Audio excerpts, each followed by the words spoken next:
जिन्हें सुनने पड़े सबके ताने, प्यार में मिली सिर्फ नफरत, और जो छुपाए बैठे हैं एक खौफनाक सच। पर आखिर कब तक? क्यों छुपा रहे हैं वो अपनी असलियत? और क्या होगा जब उनकी बीवी जान जाएगी उनका सच?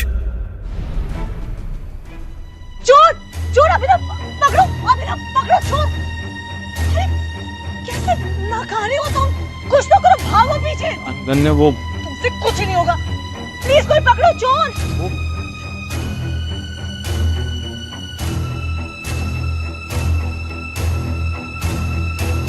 हद है अभिनव, कल वो गली का गुंडा आकर तुम्हारी बीवी को कुछ भी बोलकर चला गया और तुम्हारे मुंह से एक शब्द तक नहीं निकला। और आज ये, तुम्हें जरा सा भी अंदाजा है कि वो फोन मेरे लिए कितना इंपॉर्टेंट है? यू नो व्हाट, लानत है तुम जैसे पति पर। मेरे डैड चाहते ना तो किसी बॉलीवुड स्टार से मेरी शादी करवा सकते थे, लेकिन मेरे दादाजी ने तुम जैसे निठल्ले और डरपोक आदमी से मेरी पता नहीं क्यों शादी करवा दी। ओह गॉड।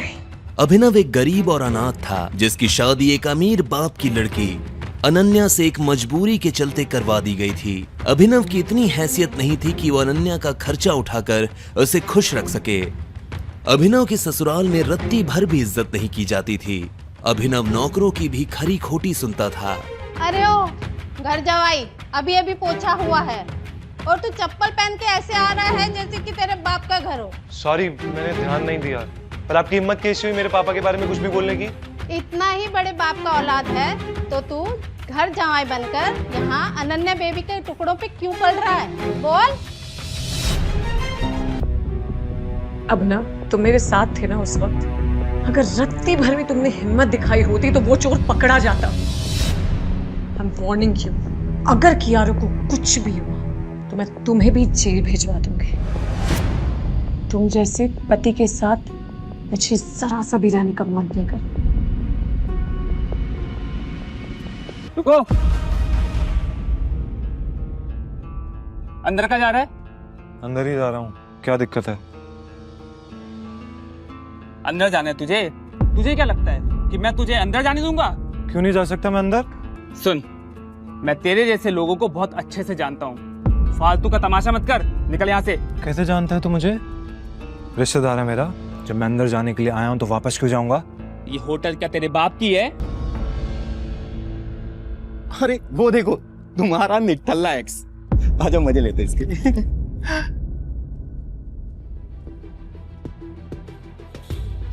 इससे मैंने अपना बॉयफ्रेंड कभी माना ही नहीं। वैसे भी मैं अपनी से छोटे लोगों से बात नहीं करती, मुंह नहीं लगती, उन्हें बॉयफ्रेंड क्या बनाऊं?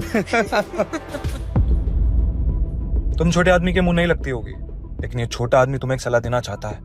इंसान की पहचान उसकी जुबान से होती है। जुबान संभाल के बात करो, वरना किसी दिन यही जुबान तुम्हारी जान ले लेगी। वाह, क्या बात कही है। ताली बजाओ। Very nice. तो फिर तुमसे तुम्हारे पैर क्यों नहीं संभाले गए? यहाँ कैसे चले आए? पिए हुए हो क्या? अकरम ने बुलाया मुझे यहाँ पे। अच्छा, अरे हाँ याद आया, अकरम सर ने उस दिन कहा था तू उनके किसी ड्राइवर का बेटा है, तो यहाँ अपने बाप की जगह ड्राइवर की नौकरी मांगने आया क्या? सही है, लेकिन वो रखेंगे नहीं। तेरे जैसे गरीब को वो ड्राइवर भी नहीं रखेंगे। आए हो मतलब तुम्हें बुलाया नहीं गया? वो उठा के चले आए। भिखारी गई है। कोल्ड कॉफी फॉर मिस खीरा। जिम की सब्सक्रिप्शन फ्री हो गई है क्या? हर कोई बॉडी बना के घूम रहा है। नहीं माँ, ये बॉडी मैंने जिम में नहीं बल्कि मेहनत से बनाई है, जिसका हम लाइफ टाइम का सब्सक्रिप्शन ले रखा है मैंने। ट्रस्ट में, मैं तो यहाँ पे आया था एक स्पेशल कोल्ड कॉफी की डिलीवरी देने के लिए, किसी खीरा के नाम से है। It's Kiara, it's Kiara, okay? तुम्हें एक सब्जी और खूबसूरत लड़की में डिफरेंस नहीं दिखता? एंड भाई तुम्हें, तुमने मेरे नाम का मजाक कैसे उड़ाया, यू डफा?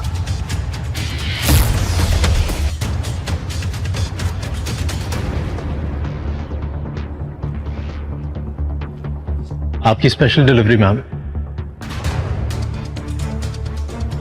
गुस्से में तिल मिलाई कियारा ने वो कॉफी सीधा वेद के मुंह पर फेंक दी।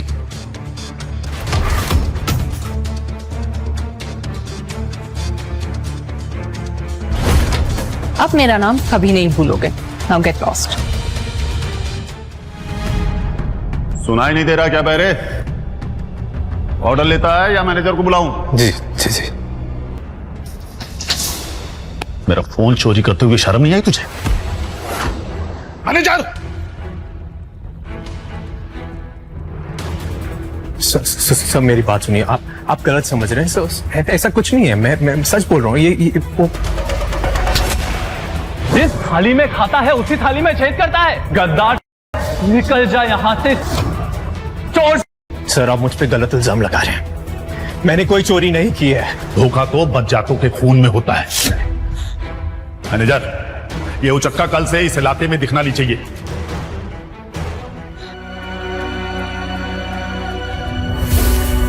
तुम्हारी इतनी हिम्मत, ये लाया है ये 2 कौड़ी का फोन। मैं तो तुझे वैसे भी छोड़ने वाली थी, लेकिन अच्छा हुआ कि मामला आज ही खत्म हो गया। भिखारी से कपड़े तो देखो इसके, ऐसा लग रहा है कि घर का पोछा पहन कर आया। Not our class, loser, how dare you. Guys ये मेरी दादी का पालतू है। ओह, इसे दादी ने मेरी जासूसी करने के लिए रखा है। एंड मुझे पीना है, मैं पीऊंगी। तुम होते कौन हो मुझे रोकने वाले? अच्छा, तो इसलिए मुझे हस्बैंड बुलाने में शर्म आ रही है। मिस खीरा, दादी ने बोला है तुम्हें घर सलामत लेके आओ, अपना काम कर रहा। ये कहकर वेद वहीं बैठ गया। कियारा का गुस्सा 7वें आसमान पर था। उसने अपने फोन पर सार्थक को मैसेज किया। इस इडियट को कैसे भी यहाँ से भगाओ, मैं इसे देखना भी नहीं चाहती। सार्थक तो बस कियारा को इम्प्रेस करने की फिराक में बैठा था और ये मैसेज पढ़ के तो उसे जबरदस्त मौका मिल गया।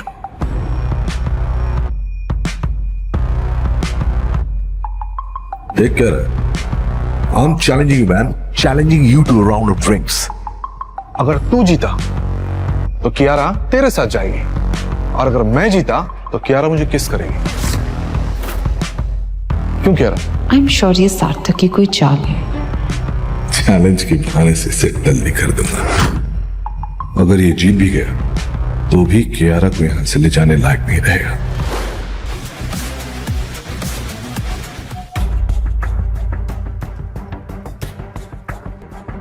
ये तो वही डिलीवरी बॉय है ना? आया होगा किसी की फूड डिलीवरी करने, वरना ऐसे हाई एंड क्लब में इस जैसे भिखारी को ना क्लीनिंग वर्क के लिए भी एंट्री ना दे। तो hell are you doing? Kiara मुझे दादी से मिलना है। कियारा मेरी बात सुनो, दादी की जान को खतरा है, कोई है जो। तुम मारना चाहते हो उन्हें? उनका ऑपरेशन चल रहा है, तुम डॉक्टर्स को डिस्टर्ब करना चाहते हो? Just stay away. देखो, दादी की जान को बहुत खतरा है इस वक्त। अगर मैं अंदर नहीं गया ना तो उनकी जान का खतरा हो सकता है। अगर मैं अंदर जाऊंगा ना तो हो सकता है कि दादी की जान बच जाए। Believe me please. डॉक्टर हो तुम? जस्ट बिकॉज दादी ने तुम्हारी शादी मुझसे करवाई है ना, इसका मतलब ये नहीं कि तुम मुझे अब बताओगे क्या सही है और क्या गलत। एक बार दादी को होश आ गया ना, I promise I make sure कि तुम मेरे आसपास भी ना दिखो, चाहे उसके लिए मुझे ये शादी तोड़नी ही क्यों ना पड़े। चल चल चल। क्या मैडम, यही जबरदस्ती घुस के आ गया। सॉरी मैडम, हमें नहीं पता था ये आपके साथ में। आई डोंट नो हिम, ले जाओ इसे। कियारा मेरी बात सुनो, मेरा दादी से मिलना बहुत ज्यादा इंपॉर्टेंट है, उनकी जान जा सकती है। कियारा प्लीज भी, कियारा प्लीज मेरी बात सुनो। चल फुट ले यहाँ से। Hi, how are you? Good, and I'm so sorry. I'm late. Gautam, एक minute, I'll just call him. Hello Gautam, कहाँ हो तुम? तुम्हें यहाँ मुझसे पहले होना था ना? बस अपनी में आ ही गया। और क्या हुआ? तुम ऐसे हाफ क्यों रहे हो? हाँ पहुंच रहा हूँ। जल्दी आओ। He is just coming. अभी आ रहा है।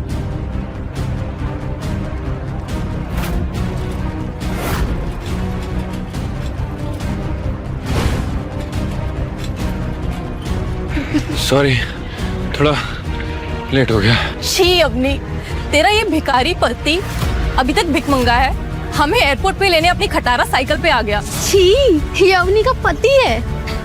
मुझे तो लगा कोई भिखारी है। क्या बात है दीदी, तुम्हारा दूल्हा तो कमाल का है। दूसरों के दूल्हे कार से, हेलीकॉप्टर से एंट्री लेते हैं, तुम्हारा वाला तो मस्त साइकिल से आया है। अवनी, अभी भी समय है, भाग जा इस शादी से, वरना आज तो तेरी फैमिली तुझ पे हंस रही है। कल को ये पूरा शहर इस बात का मजाक उड़ाएगा कि इतनी खूबसूरत और करोड़पति पत्नी का पति एक भीखमंगा है।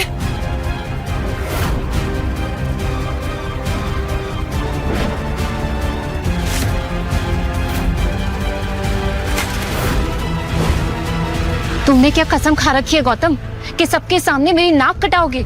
मेरी करोड़पति फ्रेंड्स को एयरपोर्ट पे लेने के लिए साइकिल से आए हो, तुम्हें शर्म नहीं आती?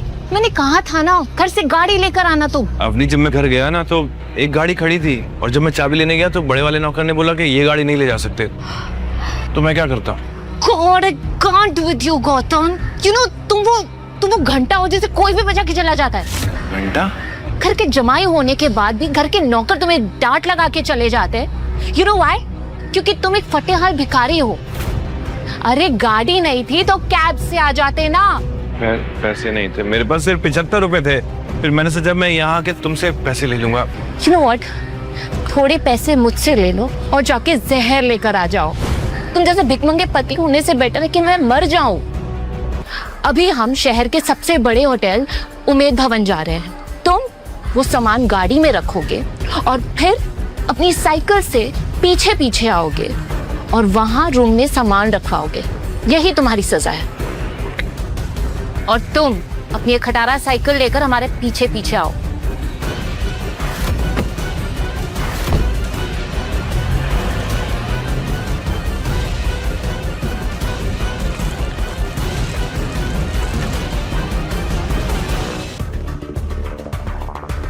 सॉरी, वो देर हो गई। सॉरी, बहुत लंबी चढ़ान आ गई थी। तुम लोग अभी तक चेक इन नहीं किया? क्या हुआ, सब ठीक तो है ना? सब ठीक कैसे होगा? मेरे दिन की शुरुआत तुम्हारी शक्ल देखकर जो होती है। जब से तुम आए हो ना कुछ सही नहीं है। काश तुम्हारी जगह इस मैनेजर से शादी कर ली होती तो आज कुछ जुगाड़ हो जाता।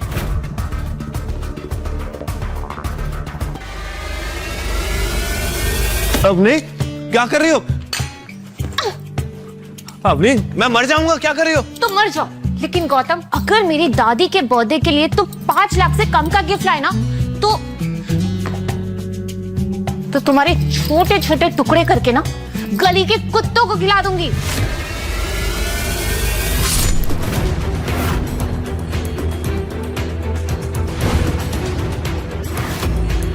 थैंक गॉड, आज तो बच गया। अवनी, तुम फिक्र मत करो, मैं ऐसा तोहफा लेके आऊंगी दादी क्या तुम्हारे भी हो छुड़ जाएंगे। I promise. Exactly. और अगर ऐसा नहीं हुआ तो ऐसे ही होगा। बेटा। गायत्री देवी के गिफ्ट के बारे में सोचता हुआ आगे बढ़ ही रहा था कि अचानक पुलिस की टीम ने आकर उसे घेर लिया। धर लिया रे स्टोर ने। चोर? मैंने किया, मैंने कुछ नहीं चुराया। अच्छा,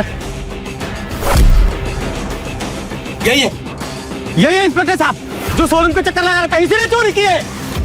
दादी सा का बर्थडे गिफ्ट लेने के लिए गौतम शहर की सबसे महंगी और लग्जरियस ज्वेलरी शॉप के सामने खड़ा था। ग्लास के पीछे चमक रहे करोड़ों के डायमंड नेकलेस को देखकर वो कुछ सोच ही रहा था कि तभी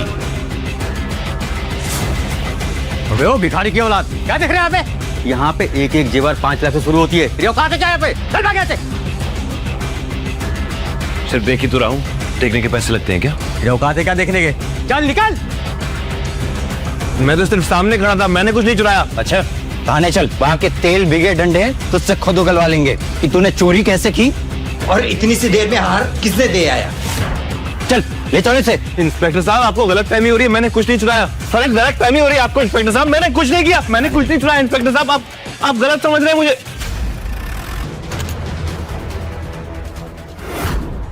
हेलो अवनी मैम, अरे आप अपने रखेल जैसे पति को पैसे क्यों नहीं देते? यहाँ हमारा काम बढ़ जाता है। क्या हुआ इंस्पेक्टर? अरे आपका मन बहलाने के लिए आपका राजकुमार सुनार की दुकान से चोरी करता हुआ पकड़ा गया। What? ये चोरी भी करने लगा। इंस्पेक्टर, आपको उसे मारना है, पीटना है, आपको जो करना है आप करिए, मैं उसे छुड़ाने नहीं वाली हूँ। पता नहीं दादाजी ने किस चोर को मेरे गले बांध दिया।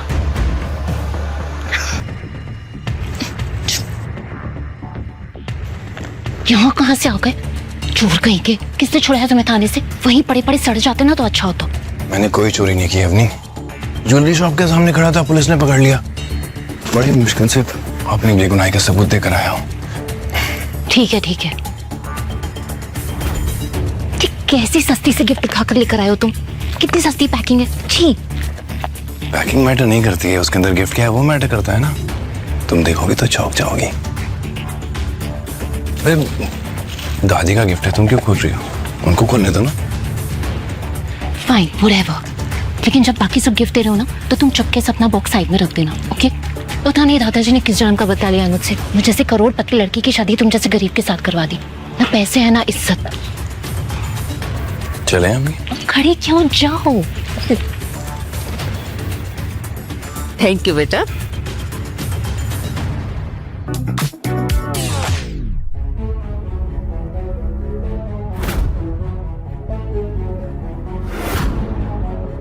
डायमंड पेंडेंट, इतना चमकीला हीरा अपनी 75 साल की उम्र में तो मैंने पहली बार देखा है। शनाया बेटी, तुम तो इस घर की बेटियों से बिल्कुल अलग हो। समझदार और स्मार्ट, बहुत खूबसूरत है, बहुत अच्छा है। ऐसा बोलकर गायत्री देवी ने अवनी की तरफ देखा और अवनी ने शर्म के मारे अपना सिर झुका लिया। ये डायमंड पेंडेंट तो काफी महंगा होगा, है ना श्रेया? हाँ, पूरे 1.5 करोड़ का है।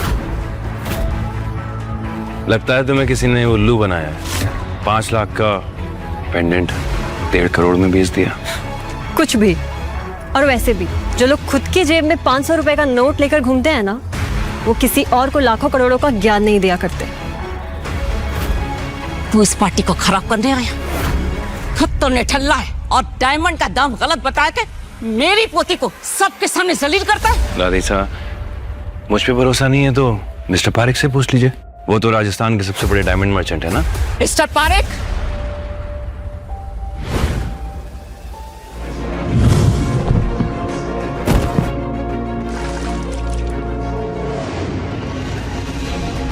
कहाँ जा रहे हो? सर मेरी फ्लाइट है यूएस के लिए अगले 30 मिनट में, प्लीज सर। लाओ टिकट दिखाओ। सर वो टिकट अंदर है मेरे मैनेजर के पास, प्लीज सर। चल, ऐसा नहीं होता फटीचर।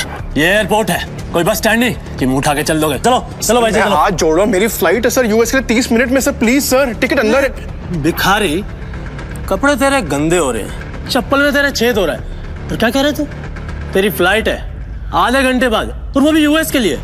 अबे कभी सपने में भी देखा है तूने हवाई जहाज? चल निकल बाहर, चल। मैं आपके आगे हाथ जोड़ता हूँ सर, मेरी फ्लाइट है सर, प्लीज मुझे जाने दीजिए प्लीज। ऐसा नहीं जाएगा ना, प्लीज सर, मैं रिक्वेस्ट कर रहा हूँ sir.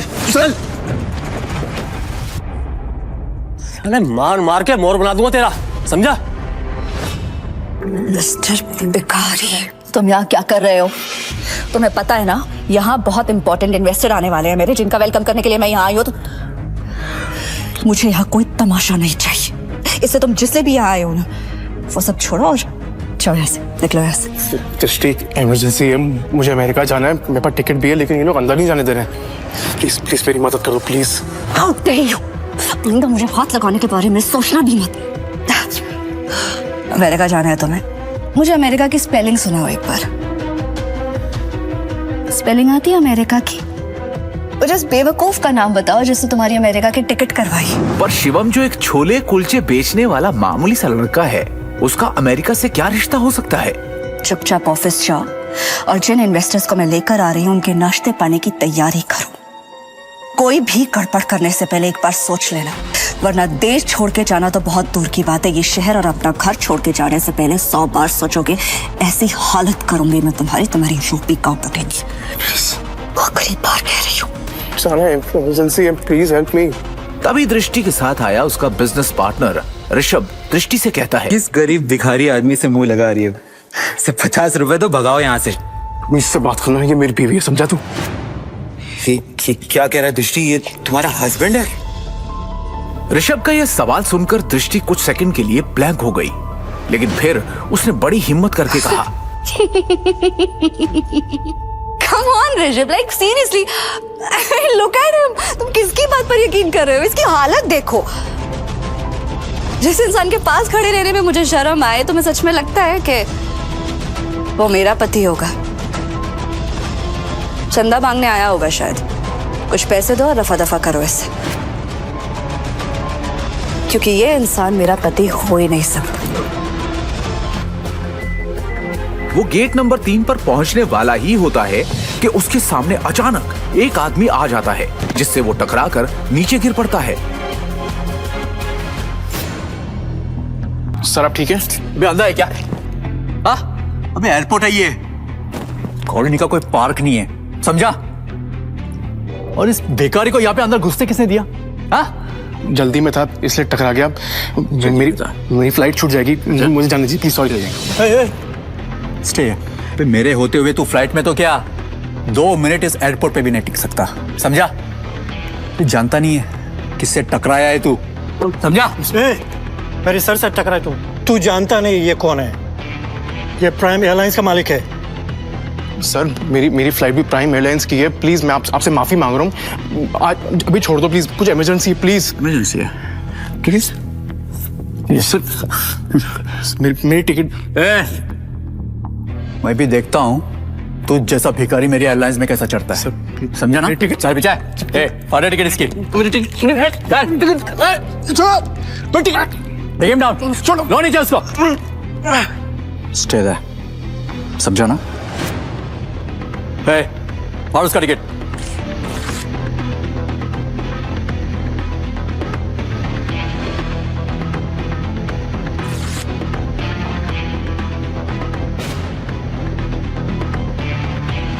you better watch it, okay?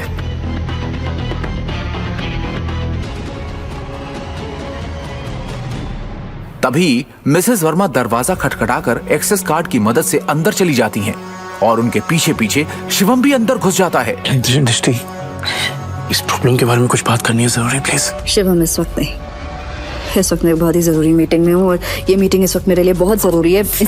5 minute दे दो। इन सब बातों के लिए इस वक्त मेरे पास वक्त नहीं है, प्लीज जाओ। 5 मिनट इस प्रॉब्लम का सोल्यूशन है। यहाँ मीटिंग चल रही है, मुंह उठा के आ गया साला फटीचर। और वैसे भी कंपनी के मैटर में तेरा कोई लेना, तेरी औकात क्या है? सबसे पहले तो इस आदमी को यहाँ से निकालो, इसकी वजह से सारी गड़बड़ है। सृष्टि अपनी डिसीजन खुद लो प्लीज। सिक्योरिटी, सिक्योरिटी, इसे बाहर फेंको। सर मैं यहाँ संभाल लूंगी, आप मीटिंग में वापस जाइए प्लीज। हाँ बोलो, अब क्या हुआ? वो मैं एक्चुअली डैडी जी के साथ एक एंटीक शॉप में आया था, तो यहाँ एक मूर्ति गिर गई और अभी ये लोग पैसे मांग रहे हैं। तो क्या हुआ? तो अभी ये पैसे मांग रहे हैं 30 लाख रुपए। What? 30 lakhs? वो भी एक स्टैचू के लिए? हाँ, मुझे कुछ समझ में नहीं आ रहा है। Gautam, are you serious? तुम घर पर पड़े रहते हो पूरे दिन, मुफ्त की रोटियां तोड़ते हो, उससे भी तुम्हारा पेट नहीं भरता कि तुम अब नई नई प्रॉब्लम्स क्रिएट कर रहे हो मेरे लिए? तुम बताओ कहाँ से लेकर आऊंगी मैं 30 लाख इतने शॉर्ट नोटिस पर? 30 लाख सुनते ही उसके पैरों तले जमीन खिसक गई थी। गौतम भी अवनी के गुस्से के आगे कुछ नहीं कह पाया। You know what? तुम्हें रोज रोज प्रॉब्लम्स क्रिएट करने की आदत हो गई है। But I'm really sorry, इस बार मैं तुम्हारी कोई मदद नहीं करूंगी। ये प्रॉब्लम तुमने खुद क्रिएट किया, अब इसे सॉल्व भी तुम खुद करो। लेकिन अपनी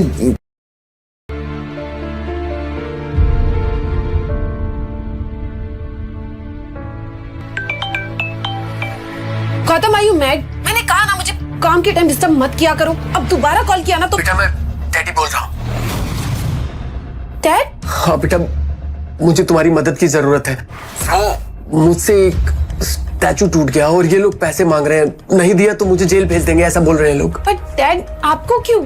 ये गलती तो गौतम की है ना, तो आपको जेल क्यों? बेटा वो दरअसल मुझसे ही टूट गया था। स्टैचू देखते हुए मैं उसकी पिक्चर्स ले रहा था, मेरा हाथ लग गया और स्टैचू नीचे गिरा और टूट गया। डैड, आप ऑलरेडी जानते हैं कि गौतम ने घर पे कितनी प्रॉब्लम्स क्रिएट कर रखी है, और आप ही मेरी लाइफ में नई नई प्रॉब्लम्स लेकर आ रहे हैं। लेकिन बेटा ठीक है, अब बताइए आप कहाँ पर है, मैं मॉम को लेकर आती हूँ। बेटा एंटीक शॉप पर है, Madhav Nagar. Okay, wait there, मैं अभी आ रही हूँ। डैड, अब ठीक तो है ना? ये सब हुआ कैसे? अब दोनों इतनी महंगी दुकान में घर क्या रहे थे? वो एक्चुअली हम लोग यहाँ से गुजर रहे थे, तो डैडी जी को यहाँ पे ये सब देखने का मन किया, इसलिए हम अंदर आ गए। और फिर एज यूजुअल तुम ये काम भी ढंग से नहीं कर पाए, और अगर इनका स्टैचू देखने का इतना मन था ना तो तुम संभाल लेते ना। लेकिन मम्मी जी, मैं इसमें क्या कर सकता था? मैंने तो डैडी जी को बोला, पर उन्होंने कहा और तुमने मान लिया। तुम कब से इतने आज्ञाकारी बन गए? मॉम, ये सारी बातें तो हम बाद में भी कर सकते हैं ना। अभी के लिए जो इम्पोर्टेंट है हमें उसके बारे में सोचना चाहिए। ये 30 लाख रुपए आएंगे कहाँ से? इसी बात पर गुस्सा आ रहा है। एक तो ससुर जी हमारे लिए प्रॉपर्टी कुछ भी नहीं छोड़ गए और ये पनौती हमारे नसीब में बांध गए। क्या मॉम? तो इस स्टैच्यू के लिए मैं अपना घर और अपनी कार बेच दूं और सड़क पे आ जाऊं? अवनी प्लीज डोंट वरी, मैं कुछ करता हूँ। अब क्या करोगे तुम? इतनी बड़ी रकम बाहर जाके भीख मांग के लाओगे क्या?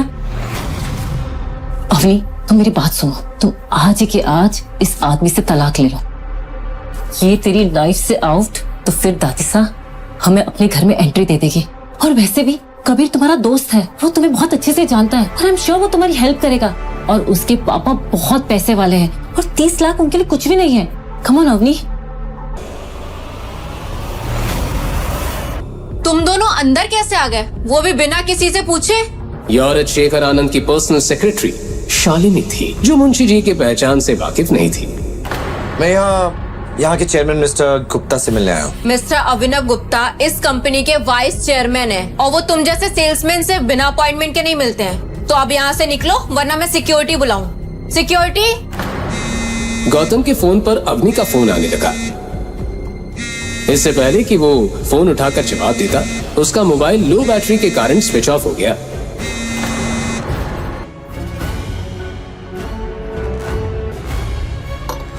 कौन है बेटू? अंदर कैसे आया? गौतम तुम यहाँ क्या कर रहे हो? मैं अगर यहाँ नहीं पहुंचता तो ये तुम्हारे साथ न जाने क्या कर रहा होता। गौतम तुम ऐसा सोच भी कैसे सकते हो? मैं यहाँ कबीर से मदद मांगने के लिए आई हूँ। तुम नहीं जानती कितना गिरा हुआ इंसान है। ओ हेलो, बहुत हुआ तेरा। तुझे पता है तुम इससे बात कर रहा है? मेरी तो कबीर, ये मेरे हस्बैंड है। तो यही है वो घर जमाई? अवनी, इससे कहो अभी के अभी मेरे पैरों में गिरकर माफी मांगे, नहीं तो आज यहां से जिंदा बचकर नहीं जाएगा। और अवनी, ये चेक तो तुम भूल ही जाओ।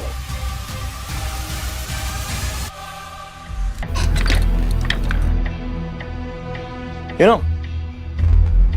3 साल पहले तुम्हारी तरह एक आदमी ने मेरे कैबिन में घुसने की कोशिश की थी। उसकी फैमिली वाले उसकी लाश आज तक ढूंढ रहे हैं।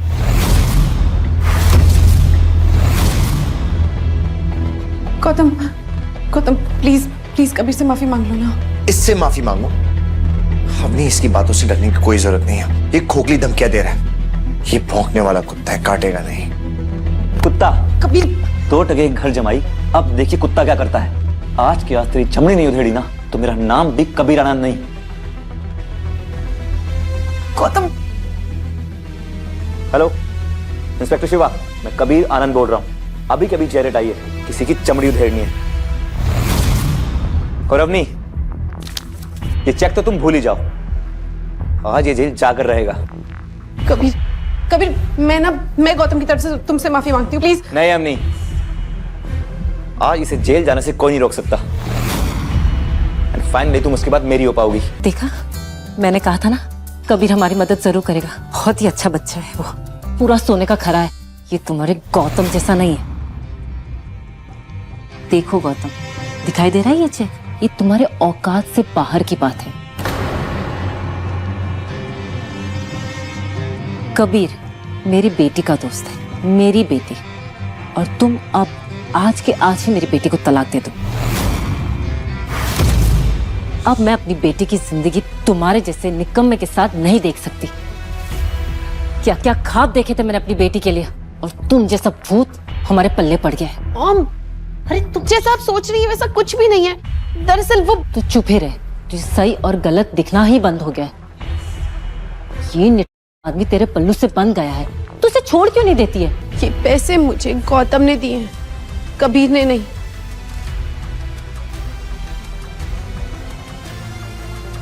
अच्छा, इसका ऐसा कौन सा दोस्त आ गया जिसने इस भिखारी को इतने सारे पैसे दे दिए? चल कॉल लगाओ, अभी के अभी अपने दोस्त को कॉल लगाओ। गौतम हड़बड़ाकर अपने आसपास देखने लगा। वहीं गीता लगातार शक भरी निगाहों से उसे देख रही थी। क्या गौतम पैसों का सच बता पाएगा? क्या कबीर गौतम से बदला लेगा? करो अपने दोस्त को फोन। दरअसल मेरा दोस्त ट्रैवल कर रहा है, उसके असिस्टेंट ने मुझे चेक दिया है। आप लोग ये अपना फैमिली ड्रामा घर जाके कर लेना, मुझे चेक दे दीजिए। हाँ, तो यही सबसे बड़ी सोचने वाली बात है कि गौतम ये पैसे लाया कहां से। खैर, मुझे इन सबसे कोई मतलब नहीं है। जिंदगी में पहली बार इसने कोई ढंग का काम किया है। अरे खाक ढंग का काम किया, पता नहीं कहां से मांग के लाया होगा। हमें सबके पैसे चुकाने होंगे ना। यहाँ खड़े मत रहो, मेरे लिए चाय ले आओ। जी माम। और सुनो, चाय में दूध और इलायची कम डालो। तुम्हारे बाप दादा ने कोई हमें खजाना नहीं दिया हुआ है, समझे? जी माम। गौतम हमेशा की तरह आज भी शनाए के ताने सुनकर खामोश खड़ा रहा। खैर छोड़ो, तुम क्या ही कहोगे। तुम्हारे जैसे आदमी की हमारे सामने खड़े होने की औकात भी नहीं है। वेल, हम यहाँ शेखर अंकल को अपनी शादी की इनविटेशन कार्ड देने आए थे। अगर तुम चाहो तो तुम भी शादी में आ सकते हो। तुम्हारे लिए वेटर का काम रिजर्व करके रख दूंगी। आपकी शादी में मुझे वेटर बनने का कोई शौक नहीं है। गौतम के सिंपल से कपड़ों को देखकर सिद्धार्थ मन ही मन हंस रहा था। अच्छा, तो ये है गौतम द घर जमाई। बहुत सुना है तुम्हारे बारे में। तुम वही हो ना जो अपनी पत्नी के टुकड़ों पर पलते हो। आज फाइनली दर्शन हो ही गया। वैसे फॉर योर काइंड इन्फॉर्मेशन, इस बिल्डिंग में ना तुम्हारे जैसे लूजर्स की जगह नहीं है। तो तुम मैं एक्चुअली यहाँ पे जॉब मांगने आया था। नौकरी?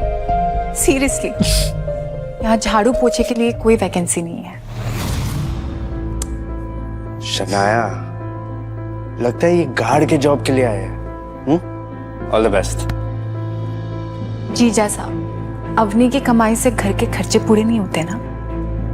वैसे नौकरी लगने के चांसेस कम लग रहे हैं। एक काम कर, ये ले, रख ले, काम आएगा। तो ये लोग वही हैं। ओह, अब समझ में आया मुझको। जब बीबी को कुछ खरीदवा नहीं सकते तो बस महंगा महंगा नेकलेस देखना है और फिर से उसे चोरी करने का इरादा भी रखना है। वाह। देखते ही देखते बात बढ़ने लगी। ये देखकर अवनी का गला सूख गया। सामने खड़े सेल्समैन अब उसकी बात सुनने को भी तैयार नहीं थे। तुमसे किसने कहा कि मेरी खरीदने की औकात नहीं है? गौतम के मुंह से निकली आवाज ने सभी को हिला दिया था। अरे वो नेकलेस 12 लाख को है, तू खरीद सके है के? खरीद सके तो ला दे पीछे। क्या हो गया भाया, गई तेरी बींदड़ी। जब जेब में पैसा ना होए ना तो आदमी को हवा में नहीं उड़ना चाहिए, हैं? ये बात सुनते ही गौतम गेट से बाहर निकल गया। आप लोग चलिए, मैं आता हूँ। अब और क्या बाकी रह गया है तुम्हारा? अंदर इतनी बेइज्जती करा कि तुम्हारा पेट नहीं भरा है क्या? तुम ही ले गए थे ना हमें इस महंगी शॉप में। अब पता नहीं और क्या नया। दरअसल आप गलत समझ रही हैं। मुझे कुछ सब्जियां खरीदनी थी, रात के लिए सब्जियां नहीं है। अब मार्केट जाए या कहीं भी जाए, हमें क्या मतलब। कम से कम कुछ देर तो इस मनुष्य की शक्ल नहीं देखनी पड़ेगी। सच कह रहे। Let's go. चलो बैठो।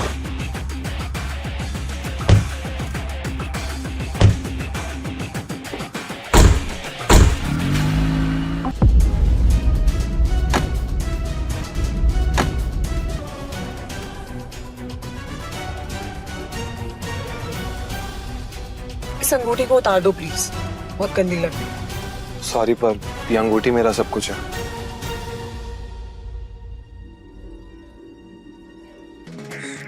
अकरम सर, देखिए ना इस आदमी को, ये क्रिमिनल है, जबरदस्ती आपकी पार्टी में घुसाया। इधर आओ।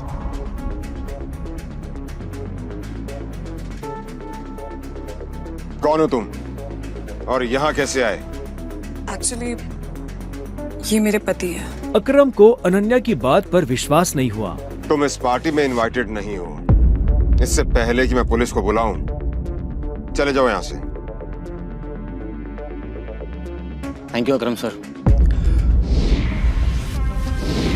अनन्या, तुम भी इससे दूर रहो, साला गरीब कहीं का। रुको। अकरम भागते हुए अभिनव के पास गया और उसकी अंगूठी को देखने लगा। मुझे तुमसे कुछ जरूरी बात करनी है, अकेले में। अच्छा चलो। अकरम ने कहा और अभिनव का हाथ पकड़कर उससे अपने साथ अंदर ले जाने लगा। अनन्या, देवेंद्र, सनी और पार्टी में मौजूद बाकी लोग ये देख हैरान हो गए थे। कुछ देर बाद जब वो अकरम के कमरे में पहुंच गए तो अकरम ने दरवाजा बंद किया और अभिनव के पास आकर बोला, मैं तुम्हारी ये अंगूठी देखना चाहता हूँ। क्यों? डरो मत, मैं ऐसे मांगने वाला नहीं हूँ, बस मुझे इसमें कुछ देखना है, प्लीज।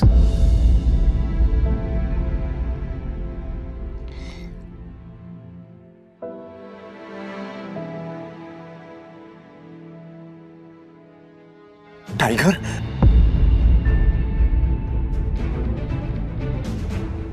टाइगर?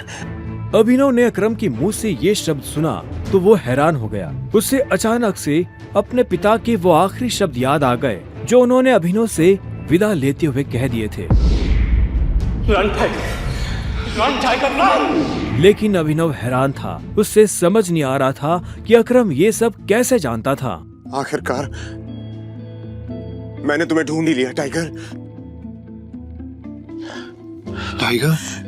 हाँ, पिछले 18 सालों से मैं तुम्हें ढूंढने की कोशिश कर रहा हूं। तुम हमारे टाइगर हो, हमारी हजारों करोड़ों की एम्पायर के वारिस, जिसे हम 3 दोस्तों ने मिलकर शुरू किया था। मैं, तुम्हारे पापा संजय गढ़वाल और राणा अग्निहोत्री। वो देखो। इतना कहते ही अकरम ने दीवार पर टंगी एक तस्वीर की तरफ इशारा कर दिया जिसमें संजय, अकरम और राणा तीनों मौजूद थे। एक बात और, तुम्हारी असली पहचान के बारे में फिलहाल किसी को कुछ पता नहीं लगना चाहिए, इसलिए अभी तक जैसे जीते आए थे वैसे ही जीते रहना, समझे? अब तुम्हें यहाँ अपनी पहचान छुपाने की जरूरत नहीं है। ये रूम प्राइवेट भी है और सबसे सेफ भी। बैठो। वो एक आलीशान कमरा था। वो तीनों बैठ गए। तब अभिनव बलराज को बहुत ध्यान से देख रहा था। बलराज, आज मैंने तुम्हें यहाँ एक बहुत इंपॉर्टेंट इन्फॉर्मेशन देने के लिए बुलाया है। हमें संजय का बेटा टाइगर मिल गया है, लेकिन फिलहाल वो अंडरकवर है, इसलिए उससे तुम्हें मैं बाहर नहीं मिलवा सकता था।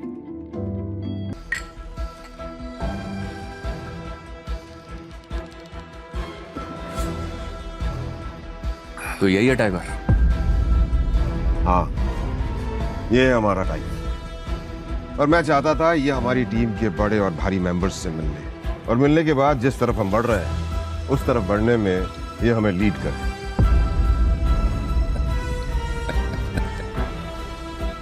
माफ करना दोस्त, पर मुझे थोड़ी हंसी आ रही। वो क्या है ना, सब कुछ तो तू ही बोल रहा है। हमारा ये टाइगर गूंगा है क्या? हाँ? बलराज, तुम्हें टाइगर के बारे में इस तरह से बात नहीं करनी चाहिए। माफ करना दोस्त, माफ करना। बोलनेस अच्छी लगी मुझे तुम्हारी। अच्छा,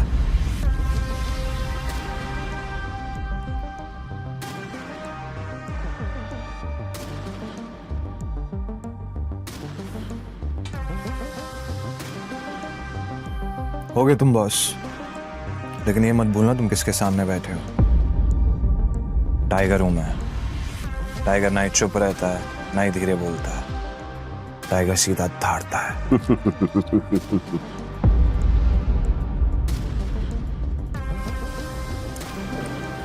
तो तुम टाइगर हो, ठीक है? तो टाइगर ये बताओ, इतने सालों से कहां थे तुम? अब ऐसा तो नहीं हो सकता ना कि इतने सालों के बाद तुम हमारे सर पे आके बैठ जाओ और हम मान लेंगे कि तुम टाइगर हो। मजाक तो नहीं हो रहा है यहाँ? क्यों अकरम, सही कहा ना? और जिस गति की तुम बात कर रहे हो ना, उसको लिया नहीं चाहता, कमाया चाहता है। आई बात समझ में? अच्छे से जानता हूं, छीनना मेरे खून में भी नहीं है। मैं इतने सालों से कहाँ गायब था, क्या कर रहा था, ये सब समझाने का तो हमारे पास टाइम नहीं है शायद। और रही बात कि मैं टाइगर हूं या नहीं हूं, ठीक है, तुम तरीका बताओ, साबित कर दूंगा। शाबाश, ये हुई ना बात। अकरम ने मुस्कुराते हुए अभिनव को देखा। उसकी आंखों में अभिनव के लिए गर्व की भावना झलक रही थी। उसने जितना सोचा था अभिनव उससे भी खूंखार था, लेकिन बलराज के माथे पर शिकन बरकरार थी। उसकी आंखों से पता चल रहा था कि वो इतनी जल्दी अभिनव को टाइगर नहीं मानने वाला था। वैसे भी पूरे ग्रुप में अगर बलराज किसी चीज के लिए जाना जाता था तो वो थी उसकी जिद। वो इस बात को नहीं पचा सकता था कि कल को एक बच्चा उसके सर पर बैठकर राज करे। सिर्फ अकरम की शाबाशी से काम नहीं चलेगा प्यारे, पर मैंने अभी एक्सेप्ट नहीं किया है कि तुम टाइगर हो। तुमने कहा कि तुम साबित कर सकते हो कि तुम टाइगर हो, तो ठीक है, मैं तुम्हें चैलेंज देना चाहता हूं। ये क्या कह रहे हो तुम? Relax Akram, relax. Let's fight, लड़ते हैं। अगर तुम जीते तो हम मान लेंगे कि तुम टाइगर हो, लेकिन अगर तुम हारे तो हमसे कुछ पैसे लेना और गुड़गांव से कहीं बहुत दूर जाकर सेटल हो जाना। बलराज, क्या कह रहे हो तुम? ये सही नहीं है।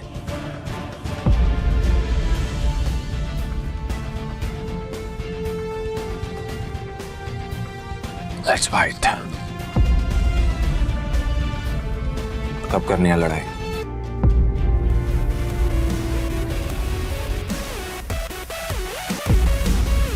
एक बात फिर सोचो, मैं आज तक इस रिंग में हारा नहीं हूं। तुम इस रिंग में आज तक इसलिए नहीं हारे हो बलराज क्योंकि तुम्हारा सामना आज से पहले संजय के बेटे टाइगर से नहीं हुआ था।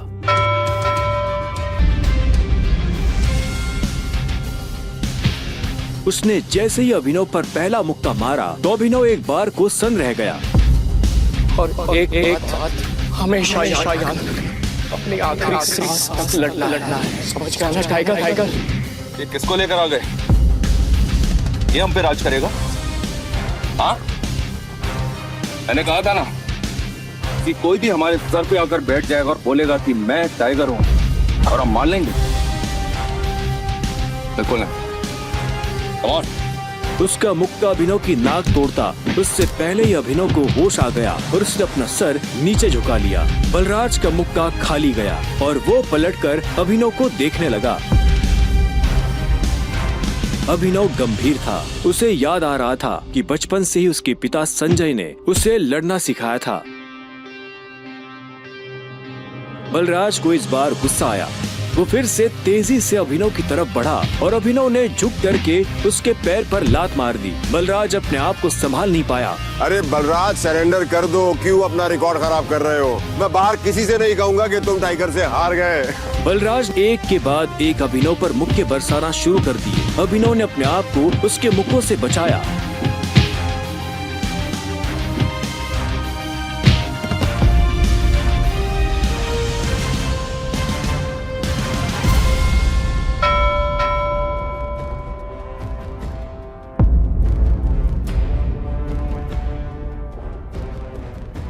अभिनव ने बलराज को छोड़ा और चुपचाप रिंग के कोने में जाकर खड़ा हो गया। बलराज ने मुश्किल से अपने भारी भरकम शरीर को उठाया और दर्द में कराहते हुए बोला, अकरम, मैं जानता तो बहुत खुश हो गया आज। बलराज की कमर में मोच आई थी और उसने हंसते हुए अभिनव से कहा, कहां से सीखा ये सब?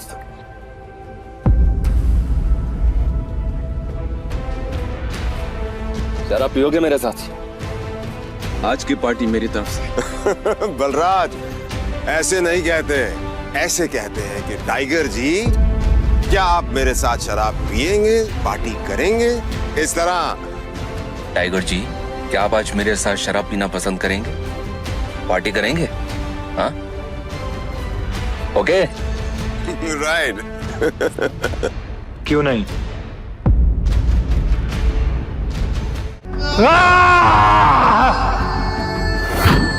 पर तभी कुछ गुंडे उसके सर पर काला कपड़ा और हाथ लोहे के सिक्कड़ से मजबूती से बांधकर उसे गाड़ी में भर के ले जाने के लिए तैयार हो जाते हैं। वेद को यकीन हो गया था कि उस रेस्टोरेंट वाले आदमी ने उसे पहचान लिया था और इन गुंडों को उसी ने भेजा था। वेद गुस्से से उन गुंडों पर टूट पड़ा।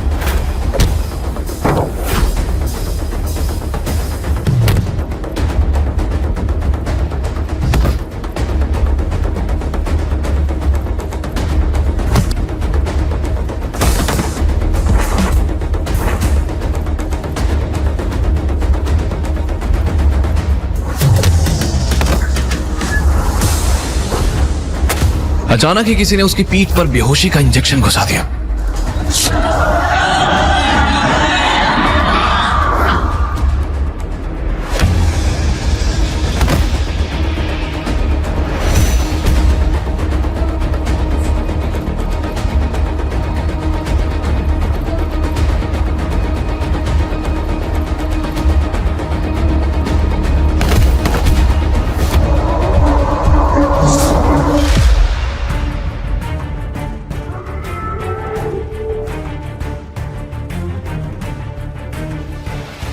जैसे ही वो खड़ा हुआ उसे कई सारे जूतों की आवाज आने लगी, जैसे कोई आर्मी की परेड हो रही हो। ये सिक्योरिटी गार्ड्स थे। फिर उनके पीछे के दरवाजे से एक व्हील चेयर आई जिसमें साड़ी पहने उस मैंशन की मालकिन बैठी थी। उन्हें देखकर वेद की आंखें फटी की फटी रह गईं।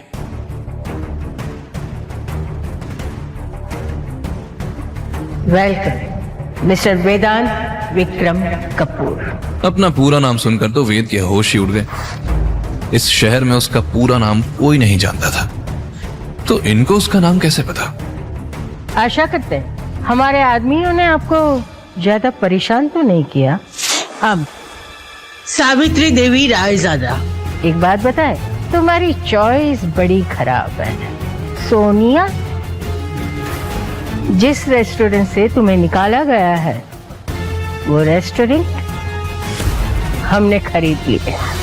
वेद को ये तो समझ आ गया था कि सावित्री रायजादा कोई साधारण औरत नहीं है। तो क्या मैं आपसे पूछ सकता हूँ कि आप मुझ पे इतनी मेहरबान क्यों हो रही हैं? मिस्टर वेदांत विक्रम कपूर, तुम आम आदमी नहीं हो, आरके इंडस्ट्री के वारिस हो, करोड़ों की जायदाद के मालिक हो, कोई मामूली डिलीवरी बॉय नहीं हो। वारिस?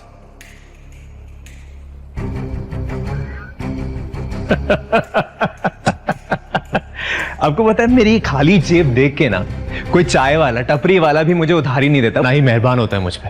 और आप बोल रही हैं कि मैं ये करोड़ों अरबों के आरके इंडस्ट्रीज का वारिस हूँ। वारिस बनना बहुत आसान है, पर वारिस बन के जीना बहुत ही मुश्किल। जिस लड़के की जेब में 1 रुपया भी नहीं, उसे एक झटके में ये बूढ़ी औरत करोड़ों का मालिक बता रही थी। अभी तक सावित्री की किसी भी बात पर वेद को यकीन नहीं हुआ था। और इसके लिए हमारी 3 शर्तें। शर्तें? कौन सी शर्तें? पहली, तुम्हें हमारी पोती से शादी करनी पड़ेगी। और दूसरी शर्त, आरके इंडस्ट्रीज पे बहुत बड़ा खतरा मंडराता रहा है, तुम्हें ये पूरे एम्पायर को बचाना है।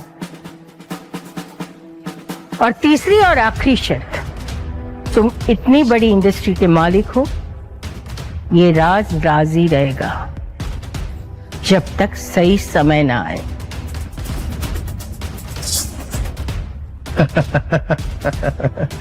ओ मैम, मेरी बात ध्यान से सुनिए। मैं ना ये डिलीवरी बॉय ही ठीक हूँ, कोई जरूरत नहीं है मुझे वारिस बनने की, और ना ही मुझे वो शादी करनी है। So thank you. और वैसे भी ये जो लड़कियां हैं ना, उनके ऊपर से मेरा विश्वास उठ चुका है, तो आप इस गेम के लिए ना किसी और को ढूंढ लिएगा। मैं चला, टाटा बाय बाय, सायोनारा। रुको, हमें पता था कि तुम्हें हमारी बात पे यकीन नहीं होगा।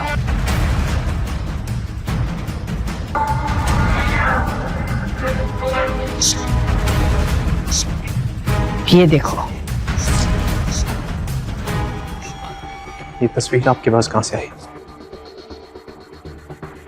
और ये आधी क्यों है? सवाल वो नहीं है, सवाल ये है कि इसे देखकर तुम्हारा इरादा बदला कि नहीं बदला ना। बड़े जिद्दी हो तुम, पर हम भी कम नहीं, हम तुम्हें यकीन दिला के रहेंगे। तुम्हें आज यहीं रुकना पड़ेगा। कल सुबह हम तुम्हें एक जगह पे ले जाएंगे जहाँ जाके तुम्हारा इरादा ही नहीं यकीन भी बदल जाएगा।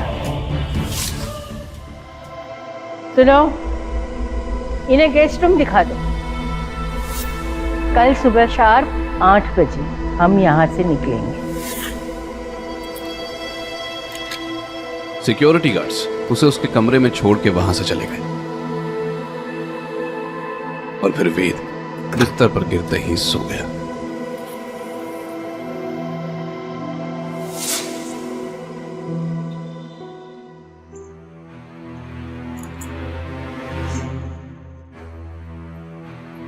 चलो हमारे साथ।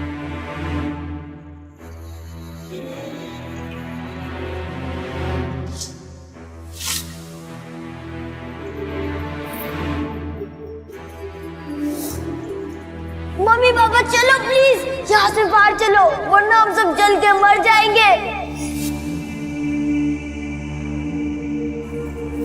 पापा छोड़ना मत, पापा पीछे ही हो ना। हाँ बेटा मैं पीछे हूँ, डोंट वरी। छोड़ना मत पापा, आप हो ना पीछे। हाँ बेटा मैं पीछे हूँ, डोंट वरी। वेद खोया खोया सा उजाड़ घर के अंदर चलता गया। उस भयानक रात के सारे जख्म फिर से ताजा हो गए। जब तक गद्दारों की हड्डी नहीं जलेगी तब तक हमें ठंडक नहीं मिलेगी। कपूर गद्दारों की सिर्फ एक ही सजा है, मौत। मौत। जाट कपूर खानदान की सांसें नहीं, सिर्फ चीख सुनाई देनी चाहिए। हमारा इंसाफ कपूर परिवार की जब तक गद्दारों की हड्डी नहीं जलेगी तब तक हमें ठंडक नहीं मिलेगी। कपूर गद्दारों की सिर्फ एक ही सजा है, मौत। उस जले घर में माँ बाप की चीखें गूंज रही थी और दीवारों पर गद्दार लिखा हुआ था। उसके कांपते कदम उसी कमरे में पहुंचे जहां उसने अपना सब कुछ खो दिया था। तभी उसे किसी ने पीछे से धक्का दिया। गद्दार का बेटा गद्दार ही होता है। जैसा अंत तेरे माँ बाप का हुआ है ना, वही अंत तेरा होगा। वक्त किसी के बारे में बात करने की तो जिंदा नहीं छोड़ेगा।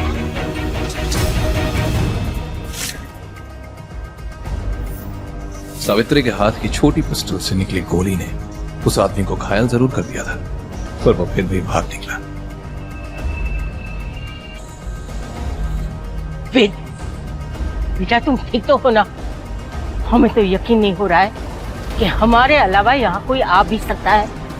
और जो भी था उससे पता चल गया है कि तुम मुंबई वापस आ गए हो और फैसला तुम्हें करना है। तुम शिकार बनोगे या शिकार करोगे? वेद सावित्री की बातों पर यकीन नहीं कर पा रहा था, लेकिन पिस्टल चलाने वाली दादी पर उसे थोड़ा भरोसा तो होने लगा था। और ये बात समझ आ गई थी, दुश्मन और दादी दोनों ही बहुत खतरनाक हैं। मुझे आपकी सारी शर्तें मंजूर हैं। तुम हकदार हो उस कुर्सी का जो तुम्हारे माँ बाप छोड़ के गए थे।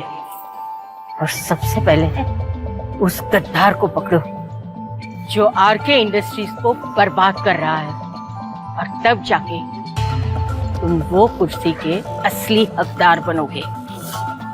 मंजूर है? मंजूर है।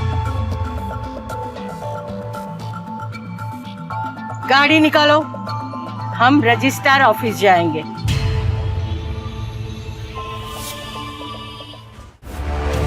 गौतम को भी अब समझ नहीं आ रहा था कि वो इस लॉकअप से कैसे निकलेगा। उधर इंस्पेक्टर भी उसकी एक भी बात सुनने को तैयार नहीं था और उसी से ज्वेलरी शॉप में चोरी हुई डायमंड नेकलेस निकलवाने के जिद पे अड़ा था।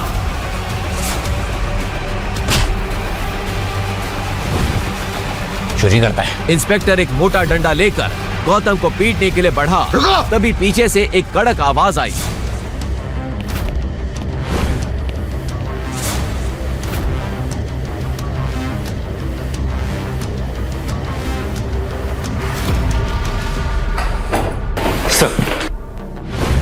तुम्हारी हिम्मत कैसे हुई? लगता है अपनी नौकरी और इस वर्दी से नफरत होने लगी है।